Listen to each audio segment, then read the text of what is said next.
Assalamualaikum warahmatullahi wabarakatuh. Perkenalkan, saya Felisa Azhara dari kelas 11 MIA 2. Baik, hari ini saya akan membawakan materi tentang pembaru Islam.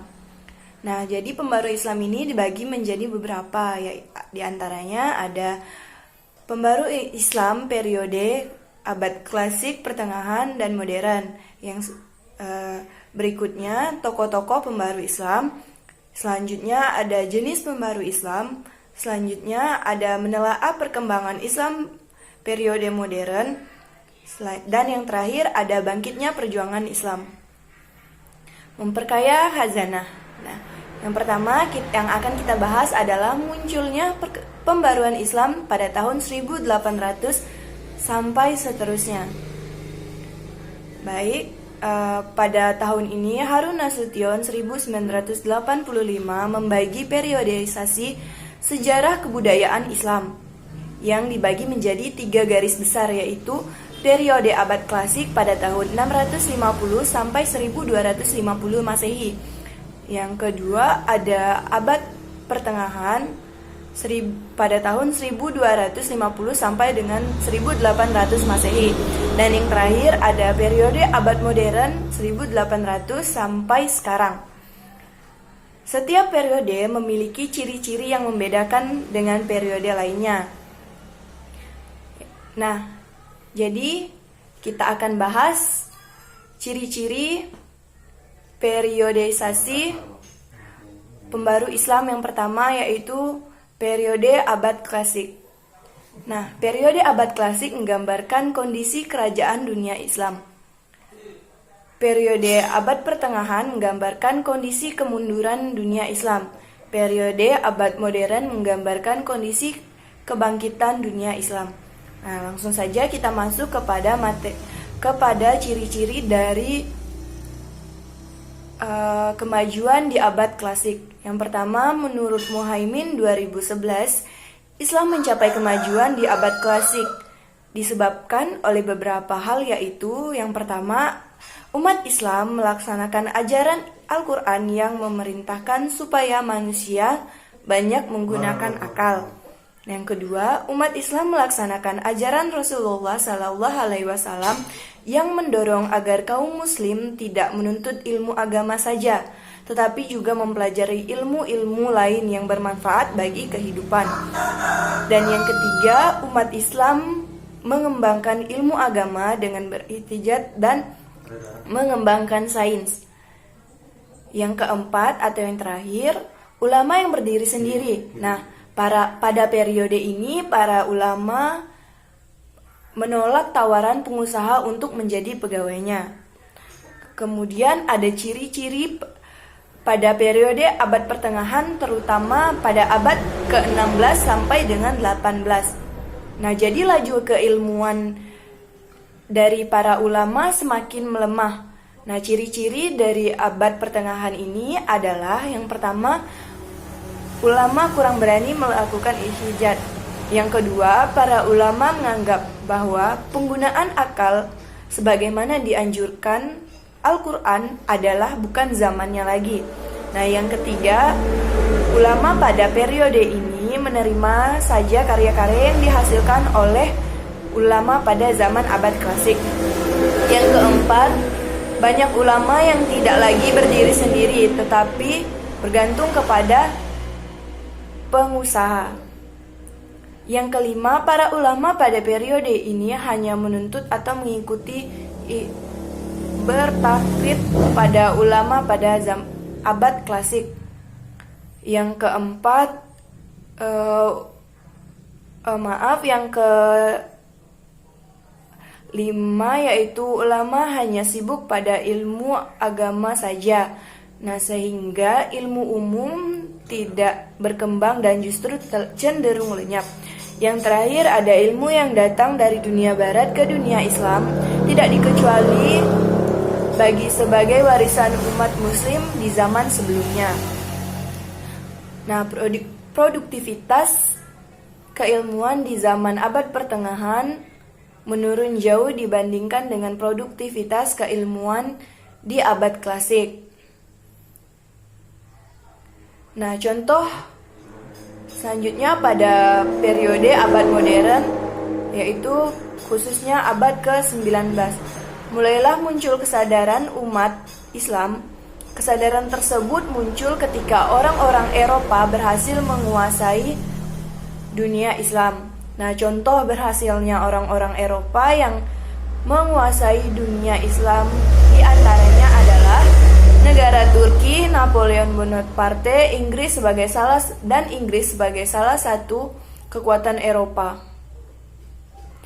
Nah, dalam kondisi keterpurukan seperti ini membuat para ulama sadar derita kemunduran yang dialami umat Islam dibanding dengan kemajuan.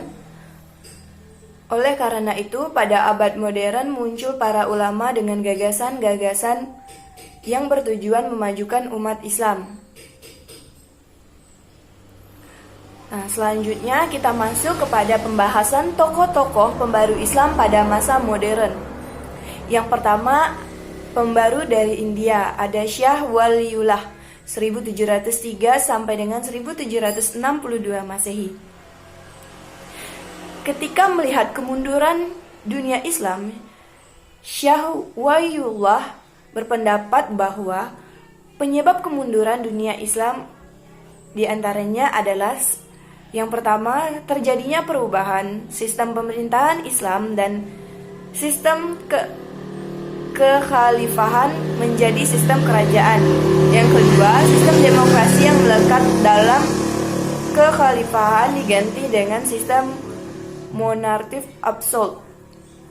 Yang ketiga, perpecahan di kalangan umat Islam merupakan akibat dari adanya perbedaan aliran-aliran yang muncul di dalamnya. Nah, tiap-tiap aliran mengaku dirinya yang paling benar. Yang keempat, mencampur adukan ajaran Islam dengan unsur-unsur ajaran lainnya. Pemikiran lain dari Syah Waliullah adalah perlunya penerjemahan Al-Quran ke dalam bahasa asing. Yang kedua, ada Syahid Ahmad Khan 1817 sampai dengan 1898 Masehi.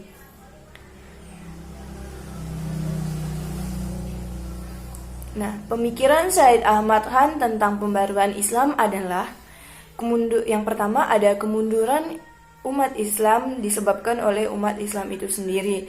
Yang kedua, ilmu dan teknologi modern adalah hasil pemikiran manusia. Oleh karena itu, akal dalam atas kekuatan harusnya dihargai tinggi oleh umat Islam. Yang ketiga, ada Islam adalah agama yang memiliki paham hukum alam buatan Tuhan, antara hukum alam sebagai ciptaan Allah Subhanahu wa taala dan Al-Qur'an sebagai firman Allah. Yang keempat, sumber ajaran Islam hanyalah Al-Qur'an dan hadis. Yang kelima, umat Islam harus didorong untuk memiliki sikap dan perilaku yang mencerminkan semangat berpikir, bukan sikap dan perilaku taklid atau hanya mengikuti pendapat lain tanpa mengetahui alasannya. Yang keenam, atau yang terakhir, yaitu cara efektif untuk mengubah sikap mental umat Islam dari keterbelakangan adalah pendidikan. Oleh karena itu, ia mendirikan sekolah yang akhirnya memiliki peranan penting pada kebangkitan umat Islam di India. Yang ketiga, ada Muhammad Iqbal 1876 sampai 1938 Masehi. Nah, berbeda dengan pembaru-pembaru Islam lain, Muhammad Iqbal adalah penyair dan filosof. Pemikiran Iqbal mengenai kemunduran dan kemajuan umat Islam mempunyai pengaruh pada gerakan pembaruan dalam Islam. Nah, pemikiran-pemikiran Muhammad Iqbal antara lain yaitu yang pertama, ihtijaj mempunyai kedudukan penting dalam pembaruan Islam. Oleh karena itu, pintu ihtijaj tetap terbuka. Nah, yang kedua, ada umat Islam perlu mengembangkan sikap dinamis. Dalam syairnya, ia mendorong umat Islam untuk bergerak dan jangan diam. Yang ketiga, kemunduran umat Islam disebabkan oleh kebekuan dan kebuntuan dalam berpikir. Yang keempat, hukum Islam tidak bersifat statis, tetapi dapat berkembang sesuai perkembangan zamannya. Yang kelima, ada umat Islam harus menguasai sains dan teknologi yang dimiliki Barat. Yang keenam, ada yang terakhir, perhatian berlebihan umat Islam terhadap kehidupan yang bersifat juhud telah menyebabkan kurangnya perhatian terhadap masalah-masalah sosial. Nah, yang kedua yaitu pembaru dari Mesir. Yang pertama ada Muhammad Al-Pasha 1765 sampai 1849 Masehi. Ketika Muhammad Ali Pasha memperkenalkan pendidikan sistem modern, masyarakat Mesir saat itu masih menggunakan sistem pendidikan tradisional, yaitu kitab, masjid, madrasah, dan Jami Al-Azhar, Universitas Al-Azhar. Nah, ilmu-ilmu yang dikembangkan di lembaga-lembaga tradisional ini hanya ilmu agama saja, seperti tafsir, hadis, fikih, dan ilmu tauhid. Nah, jadi Muhammad Ali Pasha ini melihat bahwa lembaga-lembaga pendidikan tradisional yang sudah ada tentu sulit menerima kurikulum modern ke dalam lembaganya. Oleh karena itu, ia tidak mengubah lembaga pendidikan tradisional yang sudah ada, tetapi menempuh jalan alternatif mendirikan sekolah modern sendiri. Yang kedua ada Rifa'ah Baida Wirafi Al-Tahtawi 1801 sampai 1873 Masehi. Tokoh ini sering dikenal dengan sebutan Al-Tahtawi. Nah, ia menyelesaikan studi di Al-Azhar pada tahun 1822 dalam waktu 5 tahun. Nah, beberapa pemikiran tentang pembaruan Islam yang diusungnya adalah yang pertama, ajaran Islam bukan hanya mementingkan kesejahteraan hidup di akhirat belaka, tetapi juga hidup di dunia. Yang kedua, kekuasaan raja yang cenderung absolut harus dibatasi dengan syariat. Nah, oleh karena itu, raja harus bermusyawarah dengan para ulama dan kaum intelektual. Yang ketiga, syariat harus diartikan sesuai dengan perkembangan modern. Yang keempat, para ulama harus mempelajari filsafat dan ilmu pengetahuan modern. Nah, jadi agar syariat dapat tegak di tengah kehidupan masyarakat modern. Yang kelima, pendidikan harus bersifat universal. Misalnya, wanita harus memperoleh pendidikan yang sama dengan kaum pria. Istri harus menjadi teman dalam kehidupan intelektual dan sosial. Yang terakhir yaitu umat Islam dinamis dan meninggalkan sifat statisnya.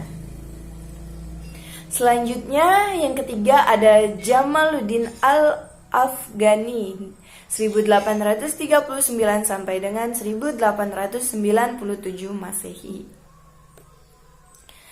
Nah, beberapa pemikiran Jamaluddin tentang pembaruan Islam ada beberapa, yaitu yang pertama, kemunduran umat Islam tidak disebabkan karena Islamnya.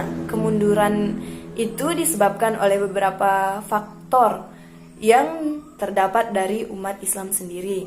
Yang kedua, untuk membalikan kejayaan Islam di masa lalu sekaligus menghadapi dunia modern, maka umat Islam harus kembali kepada ajaran Islam yang murni. Yang ketiga, corak pemerintahan otokrasi dan absolut harus diganti dengan pemerintahan demokratis. Nah, kepala negara harus bermusyawarah dengan pemuka masyarakat yang berpengalaman. Yang terakhir, apa nih? Yang terakhir, tidak ada pemisahan antara agama dan politik. Rasa solidaritas antar umat Islam atau pan-islamisme harus dihidupkan kembali di dunia Islam. Nah, yang selanjutnya, yang keempat, ada Muhammad Abduh 1849 sampai dengan 1905 Masehi. Adapun ide-ide pembaruan Muhammad Abduh dan yang membawa dampak positif bagi pengembangan pemikiran Islam adalah di antara lain pintu ijtihad masih terbuka lebar bagi umat Islam.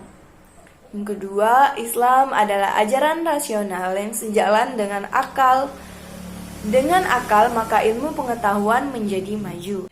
Yang ketiga, kekuasaan negara harus dibatasi oleh konstitusi yang dibuat oleh negara yang bersangkutan. Nah, selanjutnya yang ketiga yaitu ada pembaru Islam dari Turki. Yang pertama ada Sultan Mahmud II 1785 sampai dengan 1839 Masehi. Pelopor pembaru Islam di kerajaan Turki Utsmani abad ke-19 sama dengan di Mesir, yaitu Raja Pembaru Islam di Mesir dipelopori oleh Muhammad Ali Pasha. Nah, sedangkan di Turki yaitu dipelopori oleh Sultan Mahmud II. Nah, di antara pemikiran-pemikiran pembaruan Sultan Muhammad II adalah menerapkan sistem demokrasi dalam pemerintahannya. Yang kedua, menghapus pengutusan sultan yang dianggap suci oleh rakyatnya. Yang ketiga, memasukkan bidang keilmuan umum ke dalam kurikulum lembaga-lembaga pendidikan. Yang keempat, mendirikan sekolah maktabi ma'arif untuk mempersiapkan tenaga administrasi dan mendirikan maktabi umi untuk mempersiapkan tenaga-tenaga ahli penerjemah. Dan yang terakhir, mendirikan sekolah kedokteran, militer, dan teknik.